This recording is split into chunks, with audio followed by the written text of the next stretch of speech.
మీ business ను develop చేసుకోవాలి అనుకుంటున్నారా? మీ పరపతిని పెంచుకోవాలి అనుకుంటున్నారా? అయితే ఓకే టీవీ ద్వారా L band, Aston band ad, scrolling ad, ad with voice overs, logo bug, video ads ద్వారా మీ యాడ్స్ ను పబ్లిష్ చేసుకోండి. సంప్రదించవలసిన ఫోన్ నెంబర్ 8520917933. రైట్, ప్రస్తుతం మాట్లాడడానికి టీపీసీసీ స్పోక్స్ పర్సన్ దయాకర్ గారు మనతో ఉన్నారు. మన అడిగి మరిన్ని తెలుసుకుందాం. అని చెప్పండి, ఎట్లుండబోతుంది ఇప్పుడు వచ్చే పార్లమెంట్ ఎలక్షన్స్ లో? కాంగ్రెస్ పార్టీ ఏమో పడిపోతుంది అనేసి ఇతర పార్టీ వాళ్ళు అంటున్నారు. ఎట్లుండబోతుంది? కాంగ్రెస్ ప్రభుత్వానికి ప్రజాపాలనకు ఎలాంటి డోకా లేదు. వాళ్ళు కేసీఆర్ బీజేపీ ఆడుతున్న ఒక చదరంగంగా మనం భావించాలి తప్ప, వాళ్ళేదో ప్రజలలో విశ్వాసం కల్పించడం కోసం ఇలా మునిగిపోయే నావకు మళ్ళొకసారి ఏదో శక్తిని ఇవ్వాలని కేసీఆర్ అట్లా సెన్సేషనల్ డ్రామా కోసం తప్ప, వాళ్ళ కాంగ్రెస్ పార్టీ మీరు ఎక్కడ తెలంగాణలో పార్లమెంట్ సభలు పెడుతుంటే ముఖ్యమంత్రి గారి సభలకు వాళ్ళు ఉసుక పోస్తే రాళ్ళంత జనం వస్తూ ఉన్నారు. మీరు ఆలోచన చేయండి.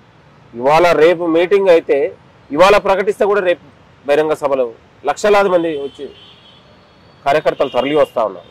కాబట్టి ఇవాళ బీజేపీ బీఆర్ఎస్ పార్టీకి కాంగ్రెస్ పార్టీ పెట్టి ఒక్క మీటింగ్ అయినా వాళ్ళు పెట్టమని స్వచ్ఛందంగా, ఇవాళ కాంగ్రెస్ పార్టీ పెట్టి నిన్న భువనగిరిలో జరిగింది, దాదాపు 1,00,000 మంది వచ్చారు. రెండు పార్టీలు కలిసి 1,00,000 మంది ఇవాళ పెట్టమనండి. తెలంగాణలో ఆ పరిస్థితి లేదు. ఇవాళ క్షేత్రస్థాయిలో 1 కోటి మంది కార్యకర్తలు ఉన్నటువంటి బలమైన పార్టీ ఏదైంది అది కాంగ్రెస్ పార్టీ. కాంగ్రెస్ పార్టీ క్షేత్రస్థాయిలో బలమైన పార్టీ, బలమైన పునాదులు వేసుకొని ఇలా కేసీఆర్ అవినీతి పాలన పైన గతంలో విరోచితమైన పోరాడి ఇలా ప్రజాపాలన ఏర్పాటు చేసుకున్నటువంటి పరిస్థితి. ఇవాళ రైతులు కానీ నిరుద్యోగులు కానీ అందరినీ ఏకం చేసి అందరినీ మద్దతుని ఇవాళ కాంగ్రెస్ ప్రభుత్వం ప్రజాపాలన ఏర్పాటు చేసినటువంటి సందర్భం. కాబట్టి ఇక్కడ పోరాడే నాయకులు ఉన్నారు, కాంగ్రెస్ నాయకుల్ని తయారు చేసే కార్యకర్తలు ఉన్నారు, పెద్ద పెద్ద లీడర్లు ఉన్నారు. క్షేత్రస్థాయిలో బలమైన పార్టీ. ఇక్కడ అధికారం ఉన్నా లేకపోయినా ప్రజలతోనే ఉండేవాళ్ళం తప్ప అవకాశాల కోసం లేకపోతే ఇంకో వాళ్ళ కోసం కాదు నేను అనేది. ఆరోగ్య గ్యారెంటీలకి సంబంధించి ఇంకా ప్రజల్లోకే పోలేవు. పెన్షన్ కి సంబంధించి 4,000 చేస్తా అంటే వృద్ధులు ఓటేసారు. ఇప్పుడు వచ్చే 2,000 కూడా కరెక్ట్ టైంకి రావట్లేదు. సో మేము కాంగ్రెస్ పార్టీకి ఓటేసి తప్పు చేసినామని చెప్పేసి పబ్లిక్ స్వయాన నేనే వెళ్ళినా పబ్లిక్ బైట్స్ తీసుకున్నా వాళ్ళు స్పష్టం చేస్తున్నారు. ఇప్పుడు వచ్చే లోక్సభ ఎలక్షన్స్ లో ఇవన్నీ వాళ్ళకి ఇవి కాంగ్రెస్ పార్టీకి మైనస్ అయ్యే ఛాన్స్ ఎంతవరకు ఉండొచ్చు అనుకోవచ్చు? ఆనాడు 20 రోజులకు నెల వచ్చే వరకు 20వ తారీఖు 25వ తారీఖు వచ్చే ప్రభుత్వ జీతాల కోసం ఆర్తనాదాలు పడ్డరు. అవుట్ సోర్సింగ్ కాంట్రాక్టు గవర్నమెంట్ సెక్టార్లో ఉన్నటువంటి పోలీస్ కావచ్చు, ఇంకా రెవెన్యూ కావచ్చు, అనేకమైనటువంటి టీచర్లు కూడా గవర్నమెంట్ జీతాలే సక్రమంగా చెల్లించలేని కేసీఆర్ ప్రభుత్వం 10 ఏళ్ళుగా ఎంతో ఇబ్బంది పడ్డారు. వాళ్ళ కాంగ్రెస్ ప్రభుత్వం రాగానే వాళ్ళు 1వ తారీఖు వాళ్ళు డ్రా చేసుకునే పరిస్థితి.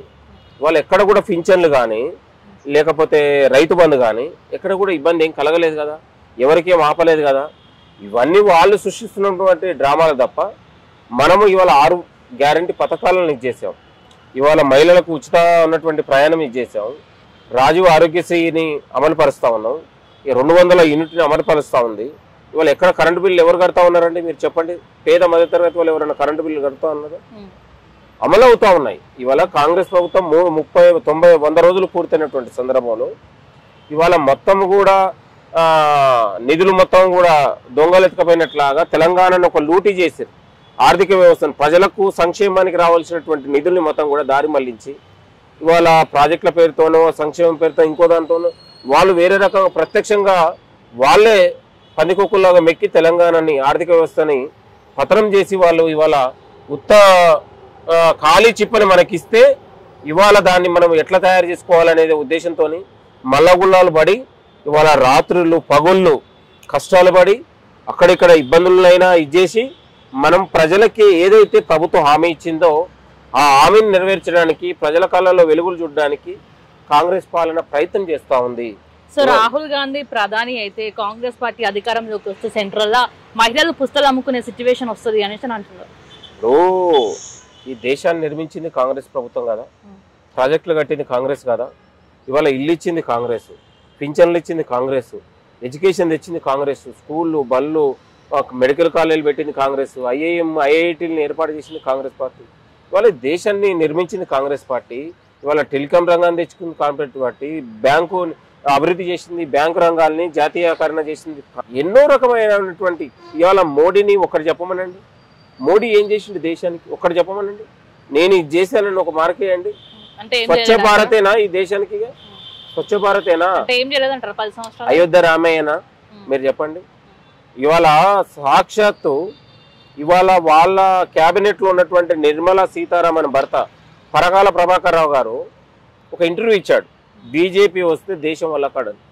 అంటే వాళ్ళ పనిచేస్తున్నటువంటి భర్తనే దేశ ఆర్థిక శాఖ మంత్రిగా ఉన్నటువంటి భర్త ఇవాళ బీజేపీ మీద నిప్పులు కప్పుతా ఉన్నారు. వాస్తవాలు బయటకు వస్తూ ఉన్నాయి. మీరు నిన్నగాక మనం చూశారు, 1 కిలోమీటర్కు రోడ్డుకు ₹1 కోటి అయితే 2 కోట్ల వ్యయం చేసి ఇవాళ డోకా చేసినటువంటి బీజేపీ వాళ్ళు మొత్తం కూడా స్కాములు చేసి అవినీతి విషయంలో వాళ్ళకి దేశం మీద ఒక సమగ్రమైన విధానం లేదు. వాళ్ళకి కేవలం అభివృద్ధి అంటే రామాలయం, అభివృద్ధి అంటే రాముడు, ఆకలి అంటే రాముడు, అంటే జై శ్రీరామ్ అనే ఒక నినాదాన్ని తెచ్చారు తప్ప వాళ్ళు ఎక్కడ ప్రోగ్రెస్ తీసుకొచ్చారు మీరు చెప్పండి.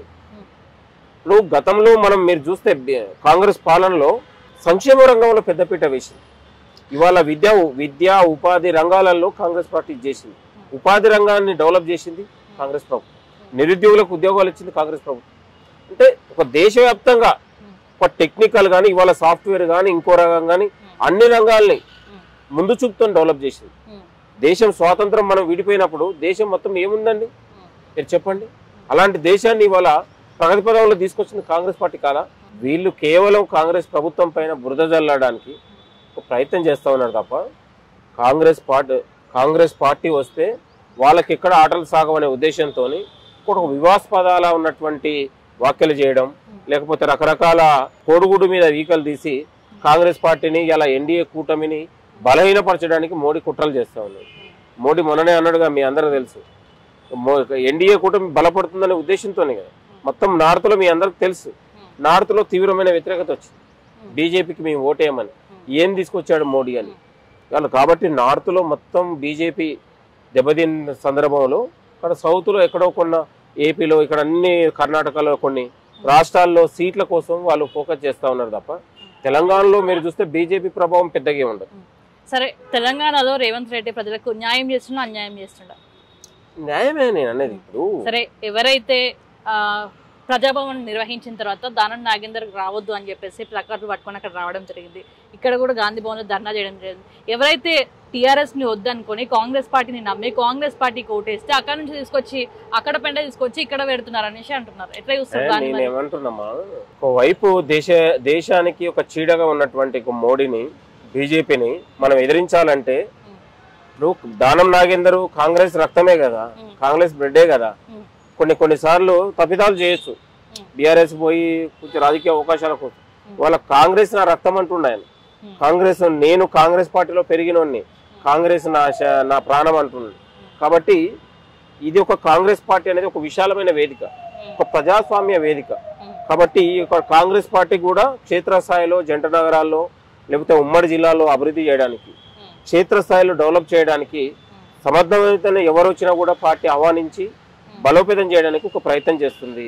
ఇక్కడ మోడీ ఏదైతే ఎదగాలని పార్టీని బలోపేతం చేద్దామనే దృష్టిలో పోయి మీరు ప్రజలకు అన్యాయం చేస్తున్నారు. ప్రజలకు అన్యాయం ఎక్కడ చేస్తుంది? ప్రజలకు మనం ఇచ్చిన హామీల్ని, మనం ఏదైతే అర్హులైన 6 గ్యారంటీ పథకాల అర్హులకు ఎక్కడ కూడా అన్యాయం జరగదు. ఇవాళ కోటి అప్లికేషన్స్ వచ్చినాయి మనం. కాబట్టి ఇవాళ ప్రజావాణి పేరు మీద మనం దరఖాస్తులు తీసుకొని పరిశీలిస్తా ఉంది. ఇవాళ నిన్నగాక మన ప్రతి గ్రామీణ స్థాయిలో మున్సిపాలిటీ స్థాయిలో దరఖాస్తులు తీసుకున్నాం. వాళ్ళందరికీ కాంగ్రెస్ పార్టీ న్యాయం చేస్తుంది. అర్హులైన ఏ ఒక్క అర్హుడికి అన్యాయం జరగదు తెలంగాణలో. వాళ్లకు ప్రతిదీ మనం 6 గ్యారంటీ పథకాలు అమలు పరచడమే కాంగ్రెస్ పార్టీ ధ్యేయంగా లక్ష్యంగా పెట్టుకున్నది. కాబట్టి ఇవాళ మీరు రైతుల కొనుగోలు విషయంలో, రైతులు పండించిన ధాన్యం విషయంలో మీరు చూడండి ఎంత పారదర్శకంగా జరుగుతూ ఉన్నాయి. ఇప్పటికి దాదాపు 40 లక్షల మెట్రిక్ టన్నుల ధాన్యాన్ని మనం కొనుగోలు చేసినటువంటి పరిస్థితి. ఇవాళ గతంలో మీరు 3 నెలలు 4 నెలలు అయినా కూడా పండించిన పంటను వాళ్ళు కొనుగోలు చేయలేదు. వరేస్తే ఊరినటువంటి కేసీఆర్కు ఇవాళ మీ అందరికి తెలుసు.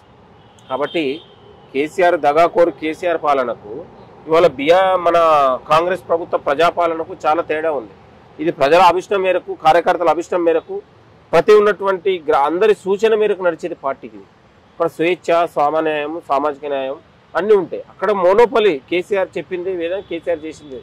కాబట్టి ఇవాళ తెలంగాణ మొత్తం ఒక శూన్యం చేసింది కదా. కాబట్టి వాళ్ళకి వీళ్ళకి తేడా ఉంటుంది.